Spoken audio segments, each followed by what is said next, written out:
So to get back to the Iranian situation, uh, there's a lot of stress involved with this. I was actually going around talking to some Homeland Security people and local law enforcement last week because I knew this thing was coming. And they are very aware of Iranian sleeper cells that have been here basically since the Shah. I mean, I used to live in Washington, D.C., about 5 blocks from the White House at Scott Circle.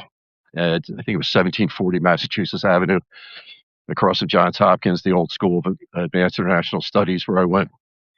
Believe it or not, I was in Canadian Studies at grad school, which is a tragedy now, given how communist they've gone.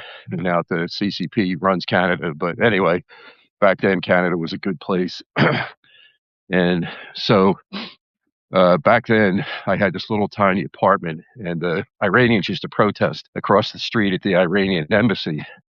And because they were terrified of the secret police, the SAVAK, they used to wear brown paper bags over their heads, believe it or not, to the point where one time I was going to a Halloween party and had a brown bag over my head as a costume. And some Iranians on the street didn't like it too much. But the point is, they've been under an oppression that is unreal. We can't even imagine it. What they've done to the women. You know, that one woman, she showed a little bit of hair. And so the so-called moral police arrested her. She was raped and beaten repeatedly by the jailers as well as the judge. And then she still had the courage to take off that stupid burqa and throw it at the judge.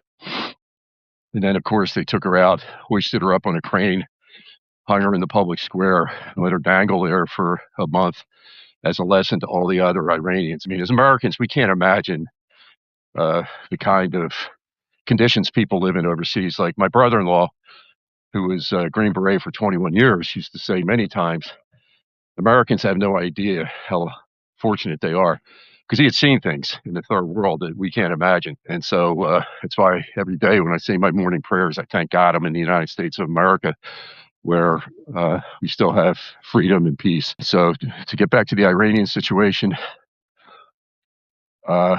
things are good. The concern about sleeper cells, I wouldn't be too concerned about, because we've had a lot of time to study who they are and where they are. And they have that Palantir software now that keeps track of them. And so I know there was just this incident in Austin, Texas. You're always going to have a one-off where somebody who's crazed and hateful and Sharia compliant is going to pick up a gun and just go slaughtering Christians because that's their ideology. It's not a religion. It's an ideology. And you have to understand that the Sharia law is the real threat to America. It's not Islam. So we have to make sure that we never allow that here, so that we don't go through what Britain is going through right now, which is absolutely conquest by Islam. If you go to their websites, which I've done because I've spent decades studying them, they are very clear on their websites that we've been at war with you for 1,400 years. You have forgotten, we haven't. And so, you know, they teach their children this. Their children think that they end up in heaven as long as they fight us. So that's out there. We have Sharia compliant terrorist assassins in this country.